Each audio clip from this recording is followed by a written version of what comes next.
Megastar Chiranjeevi ఎన్నో super hit సినిమాల్లో నటించి ప్రేక్షకులను మెప్పించారు. ఎలాంటి బ్యాక్గ్రౌండ్ లేకుండా వచ్చిన చిరంజీవి ఎన్నో విజయాలను అందుకున్నారు. చిరంజీవి కెరియర్ లో ఓ మంచి హిట్ గా నిలిచిన సినిమాల్లో డాడీ సినిమా ఒకటి. ఈ సినిమాకు సురేష్ కుమార్ దర్శకత్వం వహించారు. ఈ సినిమాలో మెగాస్టార్ సరసన సిమ్రాన్ హీరోయిన్ గా నటించింది. అషిమా బల్లా మరో హీరోయిన్ గా నటించింది. ఈ సినిమా సూపర్ హిట్ గా నిలిచింది. ఈ సినిమాకు ఫైట్ మాస్టర్ గా పవర్ స్టార్ పవన్ కళ్యాణ్ వ్యవహరించారు.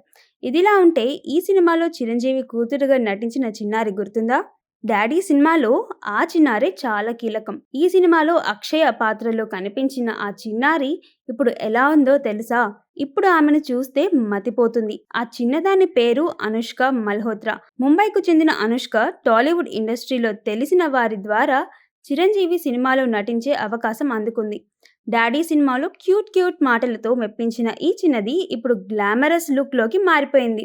డాడీ సినిమా తర్వాత బాలీవుడ్లో కొన్ని సినిమాల్లో కనిపించింది. ఆ తర్వాత చదువుపై దృష్టి పెట్టి సినిమాలకు దూరమైంది. అయితే ఈ అమ్మడు ఇప్పుడు ఎలా ఉందా అని చాలా మంది నెటిజన్స్ గూగుల్లో సెర్చ్ చేస్తున్నారు. ఈ క్రమంలో అనుష్క మల్హోత్రా లేటెస్ట్ ఫోటోలు సోషల్ మీడియాలో వైరల్గా మారాయి. సోషల్ మీడియాలో యాక్టివ్గా ఉండే ఈ చిన్నది మతి పోగొట్టే పోజులతో కవ్విస్తుంది. ఈ అమ్మడి ఫోటోలపై మీరు ఓ లుక్ వేయండి. ఇలాంటి మరిన్ని అప్డేట్స్ కోసం subscribe to voice monkeys media.